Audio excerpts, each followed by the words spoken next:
This time the Muslims are threatening the creators of Southpark over, get this, the Prophet Muhammad depicted in a giant bear costume.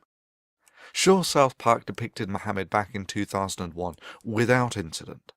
Then about 4 years later on came the Danish cartoon incident, where the Islamic nations decided that their Dark Age laws about anyone who draws the Prophet Muhammad should be put to death should be enforced on the rest of the world, and in the ensuing tantrum over 100 people died worldwide. Over 100 people died because of that. And now, seeing as Southpark recently depicted Muhammad in disguise as a giant bear, they decided to oh so generously warn the creators of Southpark that they will end up like Theo Van Gogh.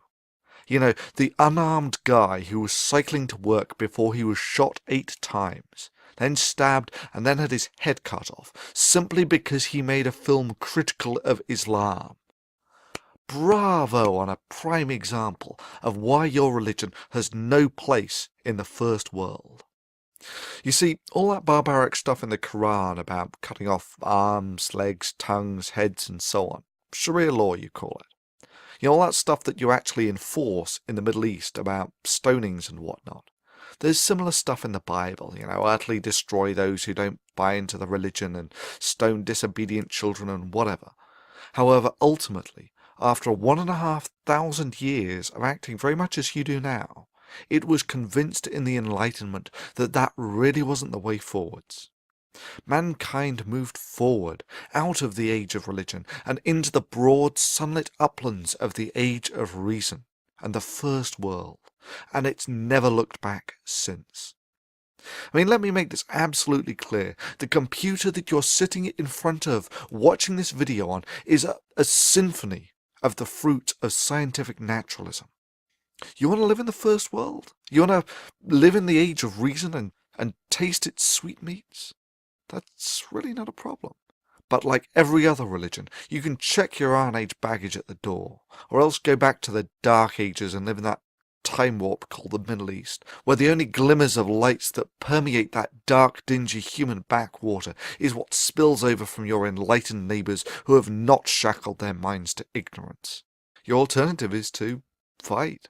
The only way the nation that has lived in the Dark Ages for 800 years can, by terrorism. We're commanded to terrorize the disbelievers. And this is a religion, like I said. You're commanded to terrorize the disbelievers? The Quran says very clearly in the Arabic language, Torhibuna. This means terrorize them. It's a command from Allah. You know, like that Van Gogh guy you killed. Yeah, stabbing and shooting an unarmed man.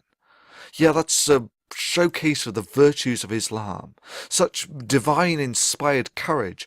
After all, there's no better way of showing that yours is the religion of peace and enlightenment than by shooting and stabbing an unarmed man, and then threatening others with the same fate. And yet, of course, the criticism of the moderate Muslims was conspicuous only by its absence, and that really does speak volumes of their attitude to these acts. However, the Enlightenment did not just raise the standard of living. It did more than deliver us clean water, the eradication of smallpox and the PlayStation. The rift between the prowess of the First World and the advanced warriors of Islam on the battlefield can be put in no lesser terms than the contrast between ants and gods. Those of us who have lived in the age of reason understand that with great power comes great responsibility, and that the power of the age of reason must never be allowed to fall into the hands of those from the age of religion. For there is no doubt in my mind that if such power were delivered into the primitive hands of a theocracy, that genocide of the infidel and doing Allah's work would be synonymous terms. But let's say that all your box cutters and shooting and stabbing unarmed filmmakers, you managed to actually threaten the enlightened world. And I mean threatened beyond crashing a few airliners. Your only achievement will have been to have awakened a sleeping giant and to have filled it with a terrible resolve. If you're going to pray to Allah for anything, beg him that you never meet the giant in such a mood.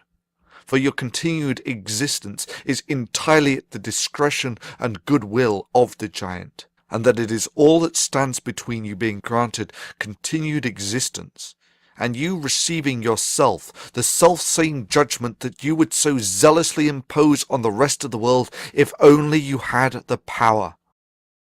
So it comes down to the question of your vicious and petty threats against a cartoon creator.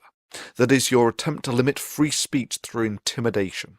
Well, I cannot speak for them, but I can speak for myself, and to those who live in the age of religion I say this. This is the blasphemy that you find so offensive. This is the Prophet Muhammad depicted as a squirrel in slow motion. I did this. Your move. Do your worst, for even your worst will serve as nothing but a catalyst to strengthen the walls of the Age of Reason, to awaken the giant. Even if you strike your hardest blow, its operationally insignificant effects will simply make us more powerful than your Dark Age minds can fathom. All you can do is set these words to resonate down the halls of eternity.